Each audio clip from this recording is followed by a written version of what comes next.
Welcome to the Story Learning Podcast, regular doses of language learning tips and motivation to help you become fluent in any language. With me, Olly Richards. For language programs, books, free resources, and much more, visit StoryLearning.com.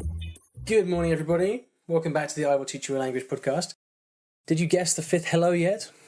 If you remember the last episode, I set you a little challenge to see if you can identify the language of the fifth hello in the intro. Go back and listen to the beginning of episode 283, the last episode, if you didn't catch that. But I'm expecting to see all your replies, answers, guesses, however crazy, on the show notes of the last episode. So please go back and check that out. Today we've got a question from Ron, all about how to, sensible, practical ways to study more difficult languages. And it really this really touches on something which I've been, I'm all of my work now is sort of aiming to solve, and this is something that we started with conversations last year, and then we are continuing with this with my new program that's coming out next month, which maybe I'll just go ahead and reveal the title, the name of it to you, just to you guys on the podcast, because I think I'm probably going to wait a little while till I reveal it elsewhere. But anyway, the program is called Grammar Hero. Yes, you heard that right, Grammar Hero. And the idea is that I want to make you feel like a hero, an absolute hero when you learn grammar, because the feeling that you get with grammar is that it's just so damn hard, right? Doesn't matter what you do, you never get to the point where it just sounds right. And everybody, I think most people, they don't care about having perfect grammar. They just want to get to the point where where a certain verb, tense, or whatever, or certain conjugation just sounds right, and you can use it confidently without thinking too much, so you can just get on with your conversation. And traditional methods of teaching grammar get in the way of that. They make you think too much about rules. They keep you trapped in your own head. Whereas the way to learn it naturally, like I did with Italian, the way that I learnt Italian grammar, without studying any grammar at all, was quite simply through exposure to the right kind of material and lots of listening and reading, but again, to material that was pitched just right so that I could learn at my level. But of course, the big problem is, as we're going to get into today with Ron, that with most languages, especially the harder languages, but with most languages, beginner stuff is easy, right? You've all got your beginner textbooks. Those exist in all languages. But then there's this huge jump. Once you've got to finish the beginner level, for most people, the kind of next step where material is readily available is like native level, full on, like TV programs, radio, stuff like that, books. And it's far too hard. And there's just this, for people who have finished that beginner stage and are wanting to crack the intermediate level, there's just a real shortage of material.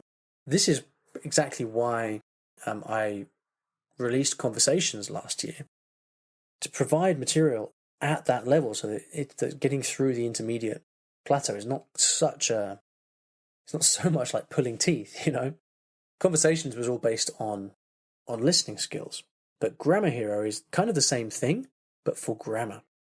So if you're learning French, Spanish, German, Italian, Portuguese, or Russian, and you like some super exciting, compelling, story-based material at intermediate level that is has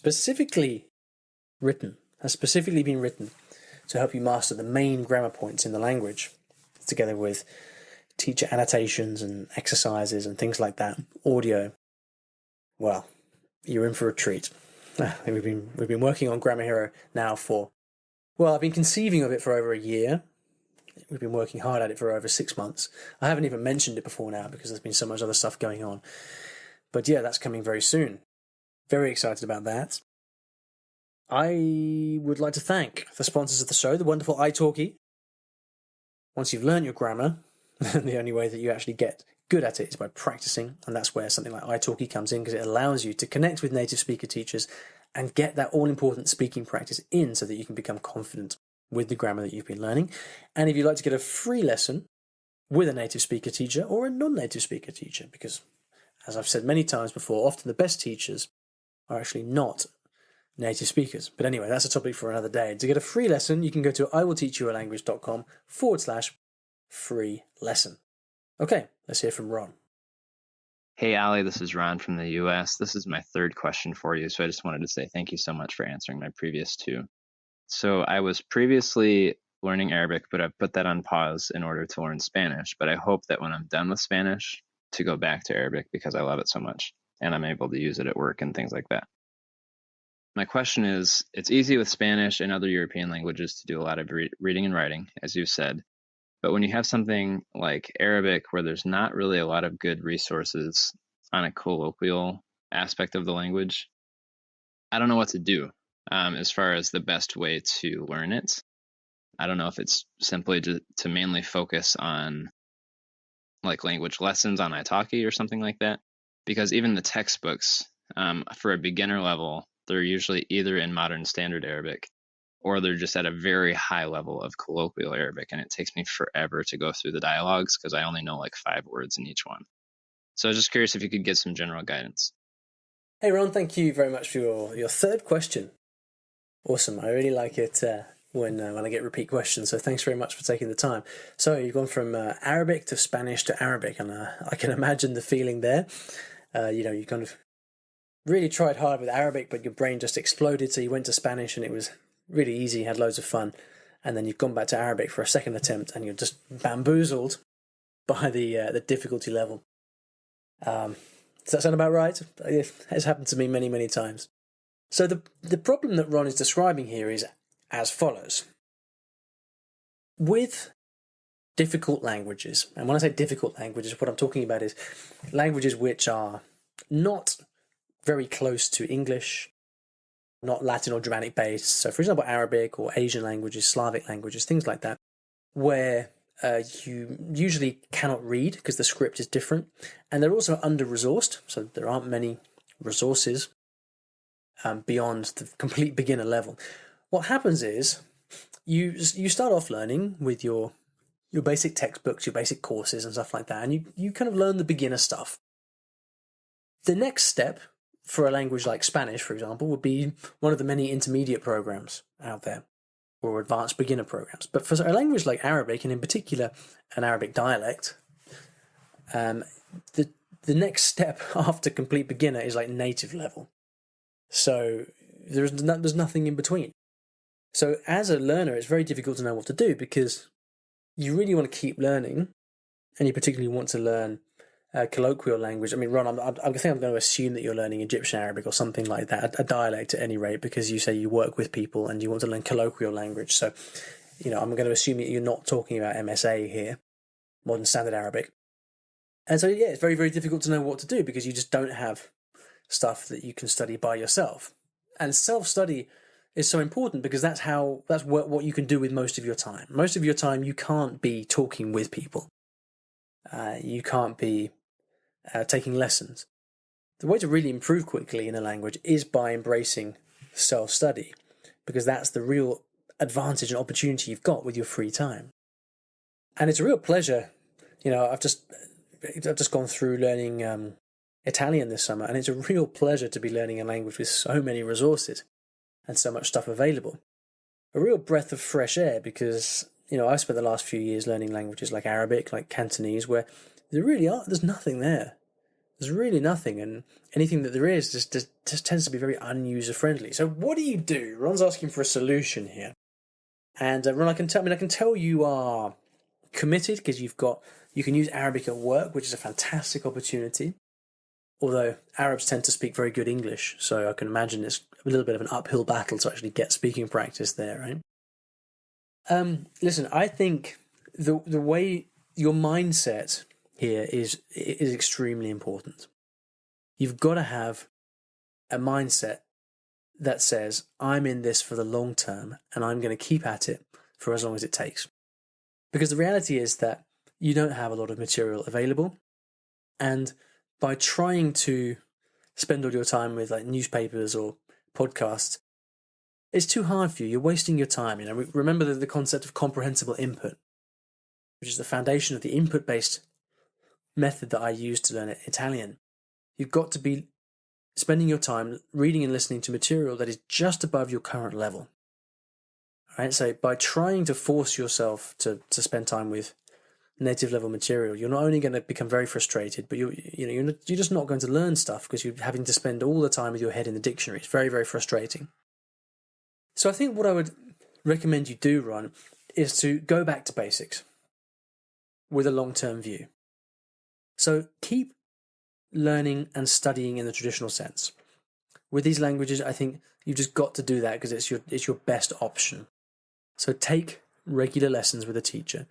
Go through your textbooks if you have them, and spend time doing that every day. Because by doing that, what is going to happen is that your level over time will increase.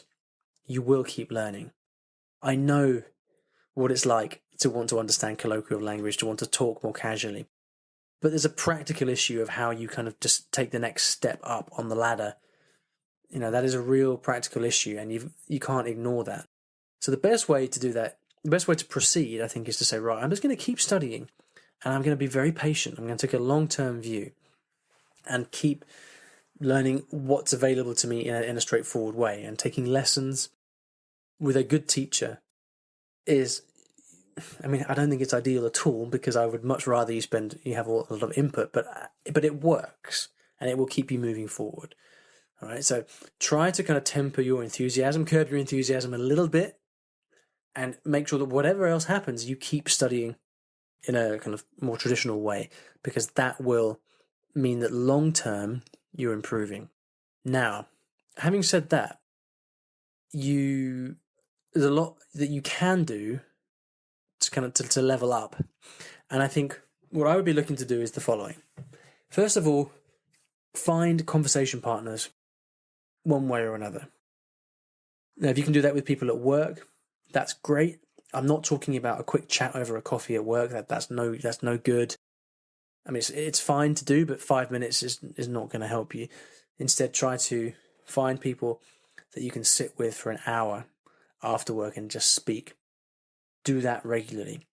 Go on websites like conversationexchange.com or mylanguageexchange.com. See if you can find people locally who you can sit down with and go for a shisha with, and or a mint tea, and just speak Arabic. And then take notes, write down the stuff that you learn. And it's slow going, but that is the way to level up. When I learned my Arabic, I actually did it mostly through I hired local tutors in Egypt, where I was, and we just sat after work. We'd sit down for an hour, we'd have a coffee, and we'd speak Arabic, and I'd ask them to kind of teach me stuff. We'd have conversations. I'd write down the stuff I was learning, and I'd go away and mostly use my flashcard system to go off and memorize it. But that was kind of making do with what I had, because I would much rather have been immersing myself in material, but it just wasn't available. So again, we're talking about, what's your next best option? Keep having regular lessons, so your traditional standard lessons. Have regular speaking sessions with somebody so that you're speaking the language and you're getting that colloquial input that way.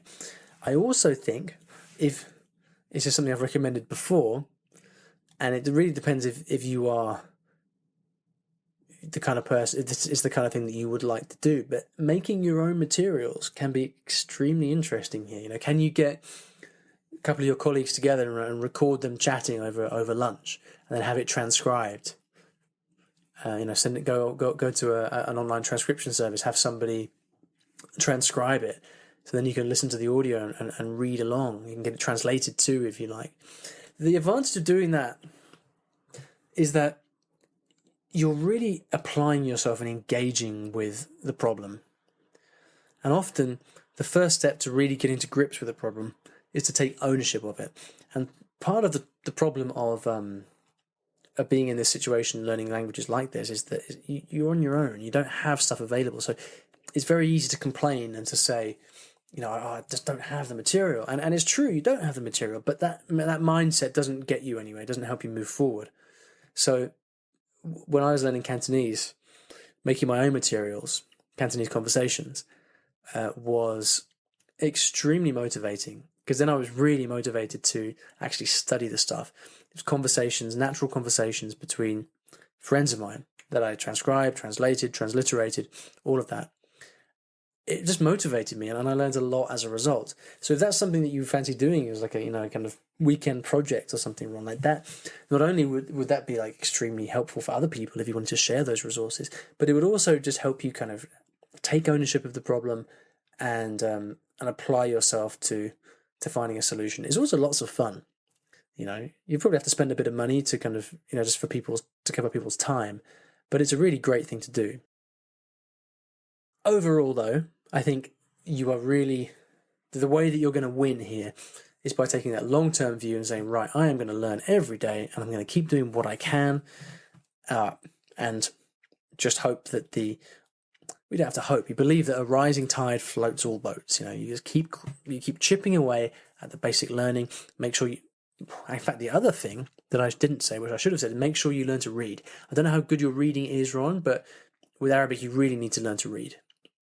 Because, again, thinking long-term, if you want to be able to learn colloquial language and learn naturally, you have to read. So get to grips with that right away. Don't delay with that. Even though it is very difficult to read at your level because you don't have the diacritics that tell you how to pronounce the words. That's a whole separate problem. But, again, taking this long-term view, you need to cover all the bases and become really kind of literate. But if you can find these ways to have fun with the language, to personalize it, maybe create your own materials alongside your traditional study approaches, then just keep it up. And years pass so quickly. The time passes so quickly, and before you know it, you will be in 2022 or something, and you think, man, I've just been learning Arabic for the last 4 years. Where's all the time gone? So make sure to use that time to keep pushing forward. That's the best advice I've got for you.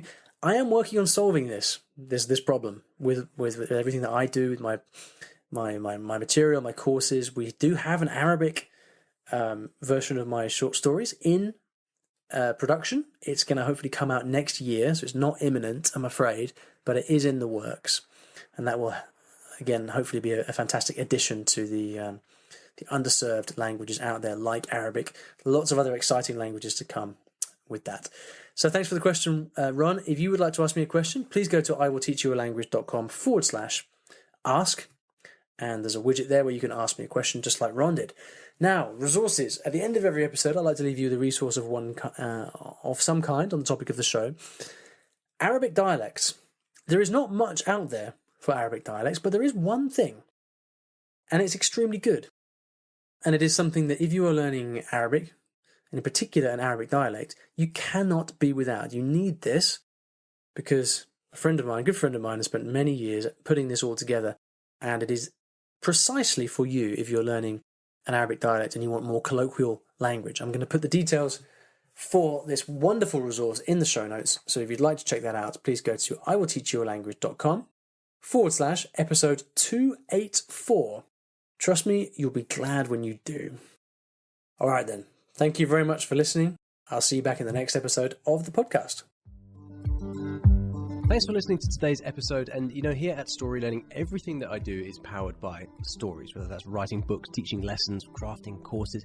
My mission is to help everyone succeed at learning a new language through the power of story. And we now have comprehensive language courses in over 15 languages, from Spanish to French, Korean to Japanese, and across all levels from beginner to mastery. And you can take a 7-day free trial of any of these programs by visiting storylearning.com/courses. I've poured my heart and soul into creating these courses over the last 10 or so years, and we've helped tens of thousands of new students achieve their dreams of learning a new language, all through the power of story. So go ahead and take a free trial. There's no commitment. You can try out our method for free. See if this can also be the breakthrough for you that it's been for so many other people. storylearning.com/courses.